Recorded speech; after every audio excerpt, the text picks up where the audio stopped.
Hello and welcome to this Friday edition of the Raymond Sims Show.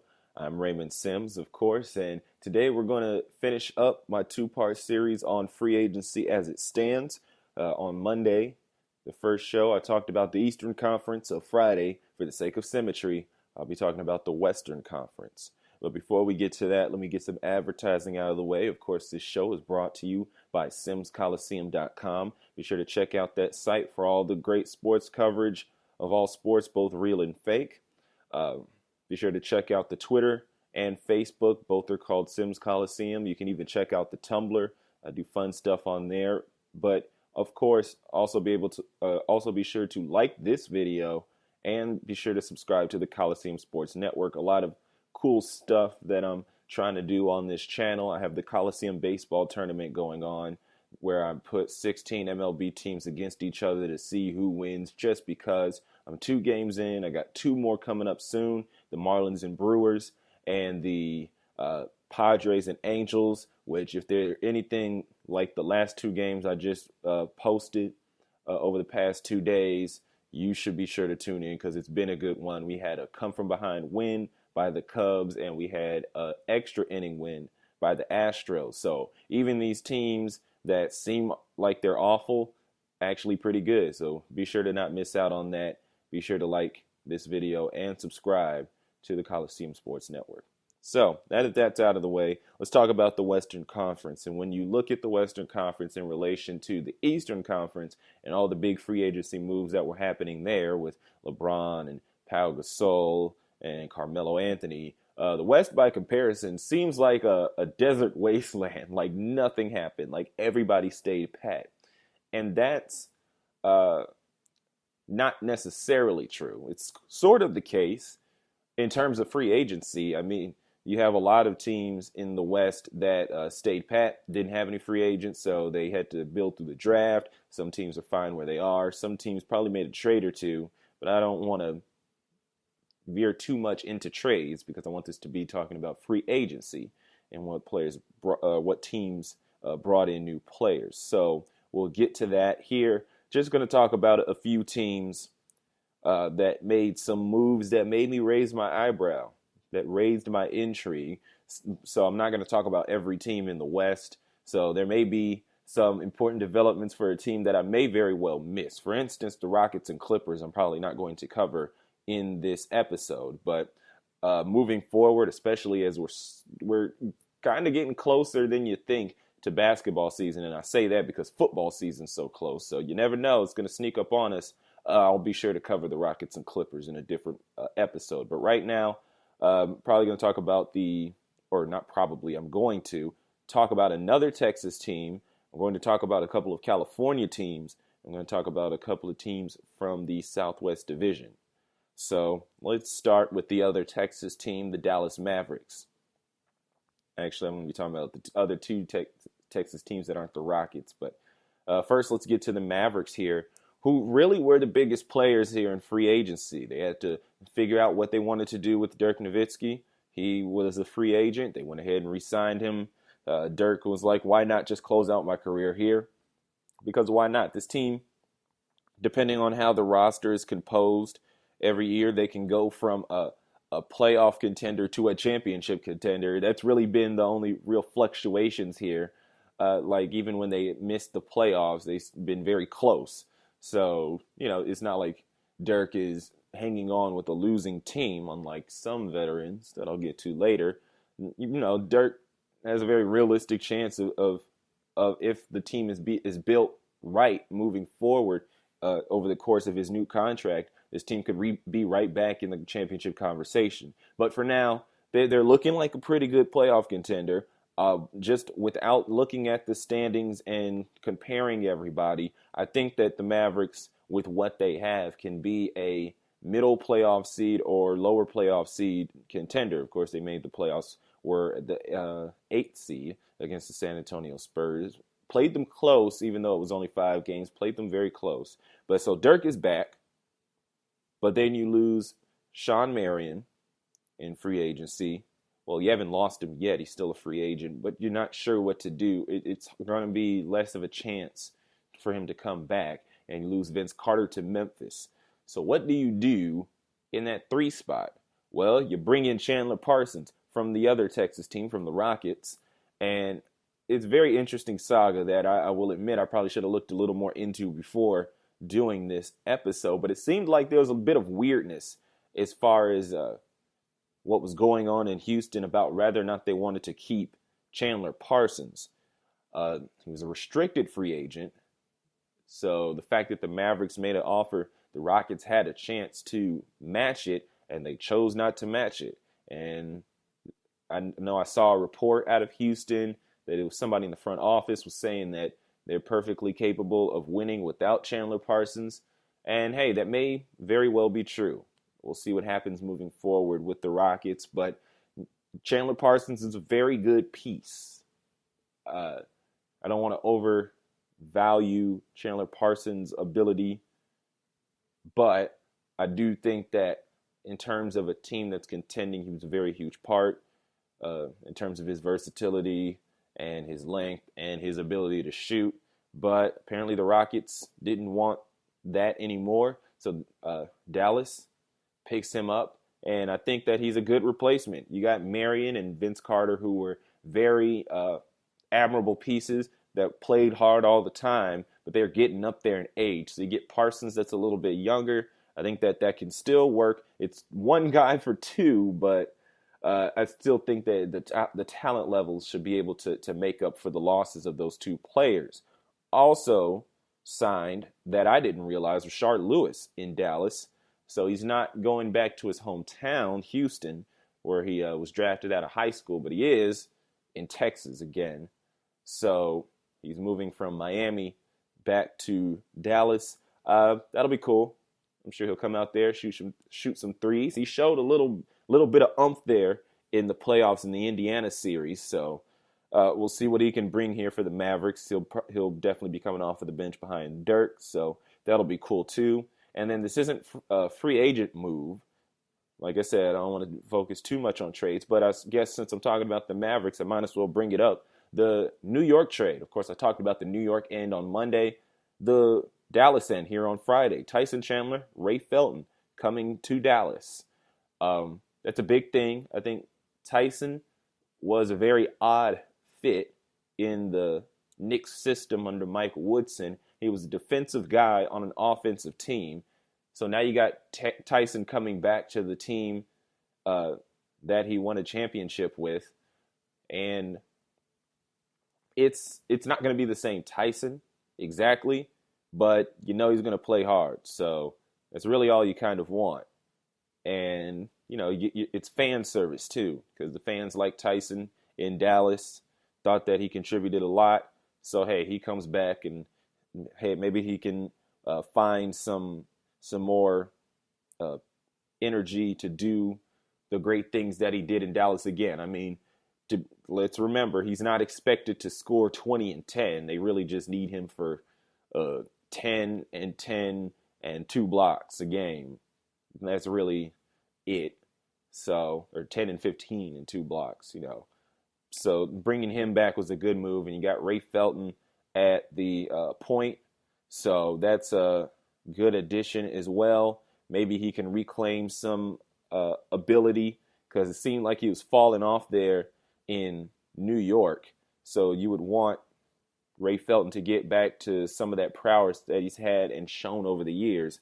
But we'll see about that. Currently, in terms of depth chart, he's probably coming off of the bench behind Devin Harris, who himself is a pretty good point guard, a very serviceable point guard. So with the 3 free agent signings, 1 re-signing and 2 signings and 2 big pieces in coming back in a trade, Dallas, they could be a problem in the lower half of the West. So we'll see where they fall in the 82 game season.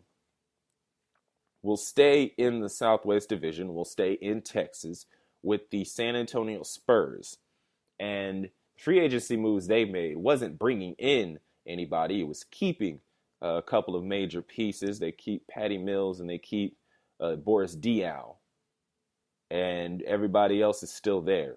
So the defending champions, who have been too old, at least like when I've been predicting the finals over the past 2 years, they've been too old to win the championship again or make a run again, they are now the defending champions. They're pretty much bringing the whole gang back. Now, we'll see if they are all back at the same levels of greatness that they were this year, because, of course, this year was just the greatest display of basketball in the finals that we've seen in a long time. But I don't want to put any doubt to that. Like, I'm not going to finish doubting. Like, I'm done doubting this team, because for years I've been doubting this team in terms of finals predictions. I'm like, I don't know. They just seem like they're up there in age, and I've been saying it every year. And I suppose I was right there, at least early on. But of course, they made the finals last year. They made the finals this year and won. So I'm just going to believe that anybody in the West is going to have to go through San Antonio, and the way that they're all locked into their system and everybody's buying in and you got everybody coming back pretty much, good luck with that. So I just wanted to point that out, that the Spurs, who were awesome, still have everybody there that made them awesome, and that's going to be an interesting Western Conference in 2015, because if you want to do anything, you're going to have to go through them. Just wanted to point that out in my first week of podcasting the show. Moving on, stay in the Southwest Division. One team made a sizable move. It's not a big free agent signing, at least not in 2014. If you signed him in 2001 or 2002, oh man, everybody would be going nuts. But no, it's a little later in his career, but still a very good ad. That is the Memphis Grizzlies and Vince Carter. Of course, like I said, he came from Dallas, and he's coming to a Memphis team that's right on the cusp. They have brought in a new coach. You know, that whole thing, front office issue, is a mess. Lionel Hollins is let go. They bring in Dave Yeager, and he just picks up where Hollins left off. So now it's just a matter of him keeping that going. And of course, he had the issues with the front office where he was almost out the door. He was almost on his way to Minnesota, but now he's back. So you wonder how that chemistry with the front office is going to work. But apparently last year it didn't have much effect on the team. So when you have a team that's still playing hard, even in the face of front office turmoil, because you have an owner who is doing too much all the time, then when you add a veteran like Vince Carter who can score for you, that can help on the offensive end. Everybody else, they just need to stay at their level of ability. You got Mark Gasol and Zach Randolph up front, of course. You got Mike Conley, who more people like than I do. I'm not a big Mike Conley fan, but everybody else, thinks highly of him. And he has been very good running the point for this team. So if this team could just keep doing what they're doing, they'll be back in the Western Conference playoff conversation, lower to mid seed. They don't strike me as a big time contender. And quite honestly, in this podcast, I'm not talking about the contenders, because besides the Spurs, with the fact that they stayed pat, all the other contenders haven't made many moves. They've been in talks of making moves, but nobody's really made any huge moves as of yet. We'll stay in the Southwest region, but move to the Pacific Division, and we'll go to Phoenix now. Isaiah Thomas is a new addition at point guard for the Suns, who, in my opinion, overachieved. They were looked at as the Western Conference's 76ers in terms of blatantly tanking, doing what you can to get Jabari Parker. But head coach Jeff Hornacek, I don't know, had them playing out of their mind.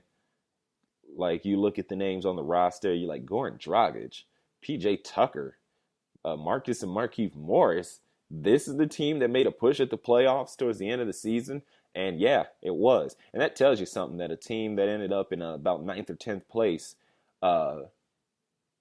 shocked the world with that 9th or 10th place finish. Because, like I said, a lot of people expected the Suns to be dead last. And that was even without the injury issues with Eric Bledsoe. But now Bledsoe's back. Goran Dragic Uh, we'll see if he'll continue to be dominant as well. And now they bring in Isaiah Thomas behind them. I figured Isaiah Thomas is more of a starter, but of course he averaged numbers similar to Kyrie Irving, but averaged them with the Sacramento Kings. So you do wonder how much production that would be on a more competitive team. But you get that type of production off of the bench. That could be wonderful things for the Suns in the backcourt. You just wonder if all the other players are like Alex Len and Miles Plumlee and like I said, Tucker and the Morrises, if those guys are going to continue to produce how they did, or if they're going to regress to the mean that they had been for the earlier parts of their careers. And how can I get this far into a Suns discussion and not talk about Gerald Green? Hopefully he can continue to jump out of the gym because, man, is he fun to watch. But if all those pieces come together and Hornacek keeps coaching these guys to a level better than what they are, much in the way that Coach Thibodeau does here in Chicago, then this could be very interesting for the Suns. Now, on the other token, it was really bothering me how much it seemed like the Kings did not want Isaiah Thomas, and I didn't understand. I mean, he averaged so many points for you, and like I said, they were Kyrie Irving-like numbers. Like somebody on Twitter had pointed that out about a few weeks ago, around the time that this discussions were made just before Isaiah Thomas did the sign and trade to Phoenix, was that Thomas's production was pretty much akin to Kyrie Irving, who was an all-star. And so I didn't get why the Kings wanted to get rid of that so badly. But I figure the Kings maybe wanted to move on. I guess I don't think it was a good idea to get rid of Isaiah Thomas, even if you do replace him with Darren Collison. And I mean, Darren Collison is a good addition. It's a good replacement for Isaiah Thomas. If you're going to replace him, I think Darren Collison can be very good in the starting point guard position, which he has been throughout his career. But why get rid of Isaiah in the process? Had to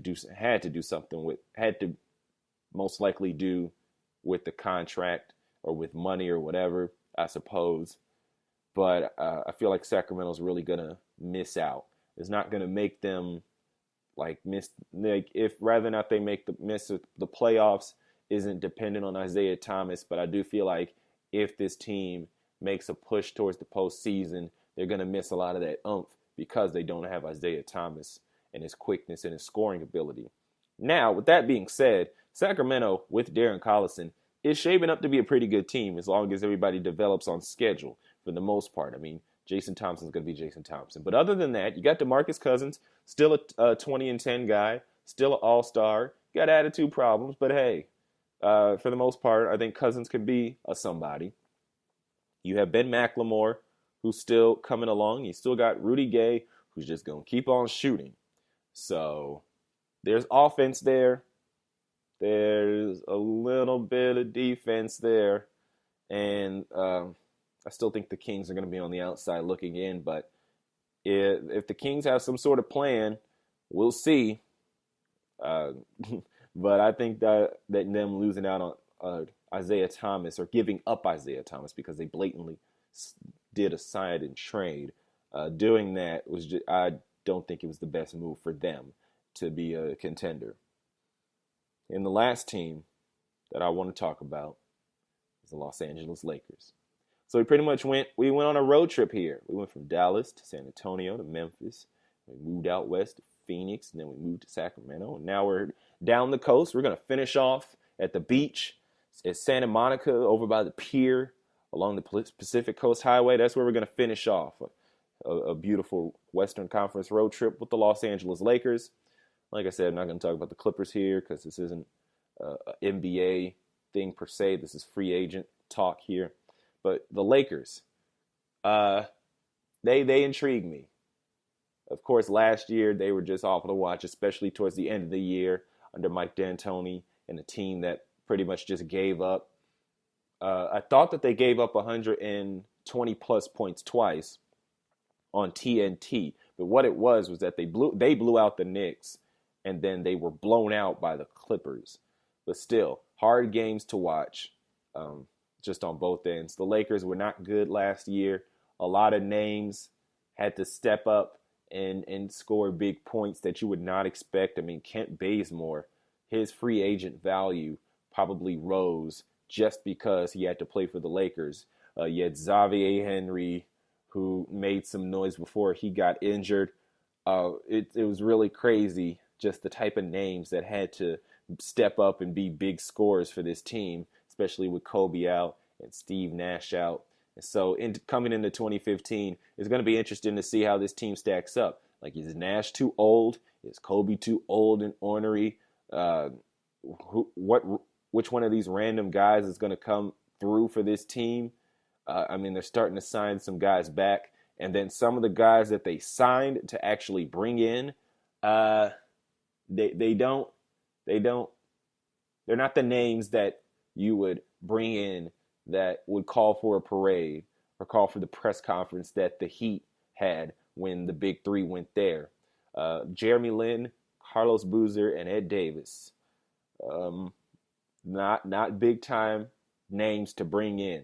Now, Jeremy Lin, you got to give him props because they showed, I saw a picture on Twitter earlier that as soon as Jeremy Lin got to Los Angeles, he was already out there in the community helping out and connecting. So good on him. He's always been a great guy. That's never been in question. It's just how good of a point guard in the NBA can he be? Now, I think that people overrated him when he went on his little insanity tear. And then I think people underrated him once he settled in with the Rockets. Like, I think he's a good point guard. He could be in this league for a while. He could really help the Lakers. And if he's going to be on a team with Steve Nash, he could learn a thing or two with Steve Nash, even if Nash is not out there producing big minutes. So that could be a pretty interesting development because of course Lin is a Ivy League guy, Harvard guy, if I'm not mistaken. So of course he's a fan of learning. He's going to be willing to soak up stuff, especially from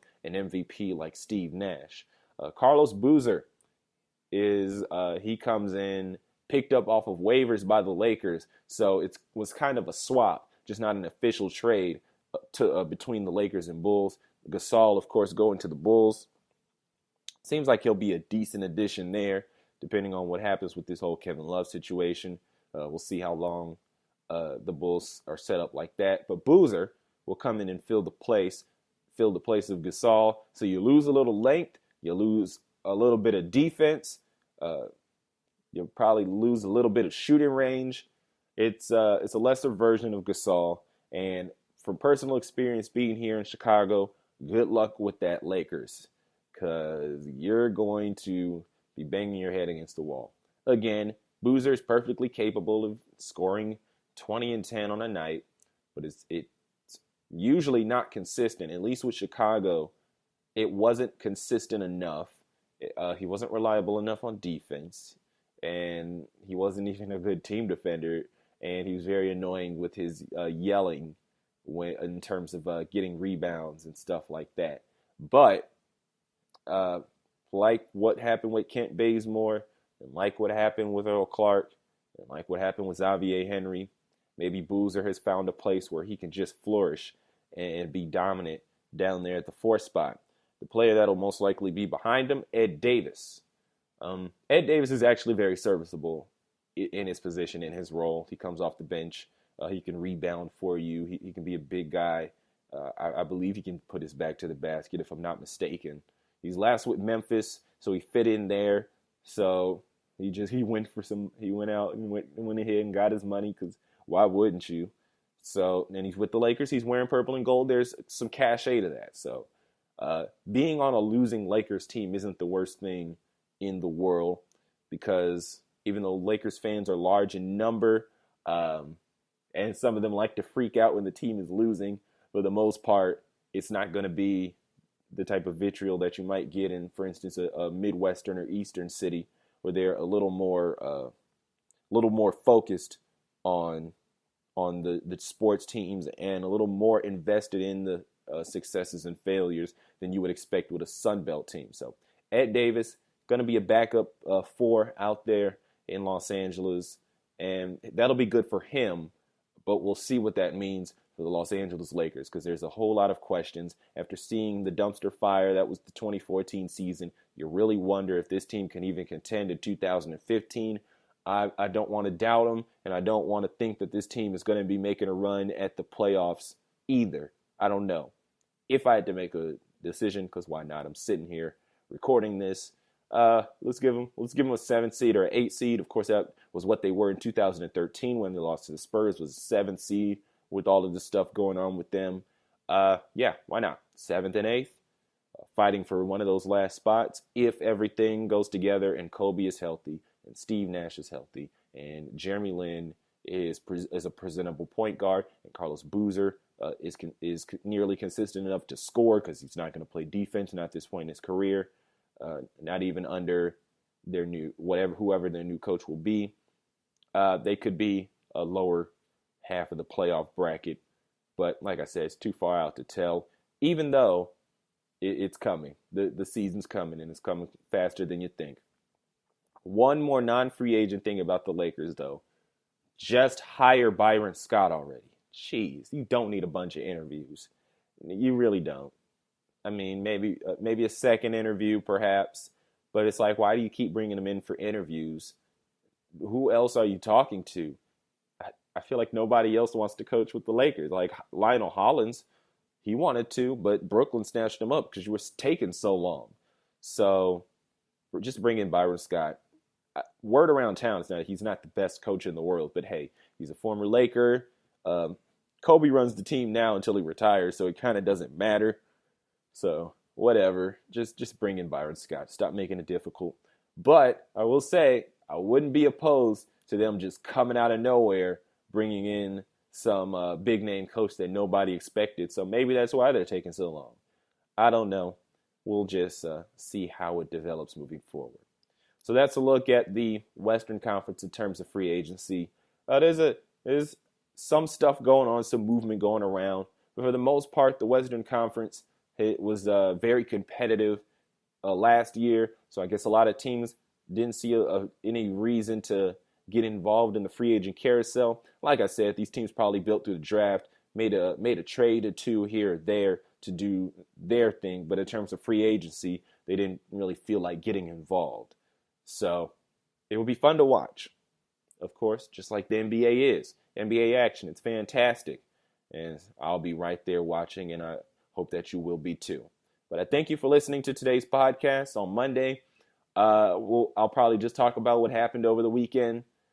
Just wanted to get some NBA stuff out of the way to get my feet wet here with the Raymond Sims Show. So now that we're off and rolling, hey, let's talk about the world of sports. College football is coming. Then after that, NFL football is coming. And then after that, you got basketball, and then baseball's heating up too. We got the trade deadline at the end of this month, non-waiver trade deadline, that is. So yeah, it's gonna be good times, and hopefully you'll be along with me. I'm Raymond Sims. I thank you for listening or watching this video, hearing my voice. So thank you for watching. Thank you for listening. As I said before, check out simscoliseum.com. It's an awesome website.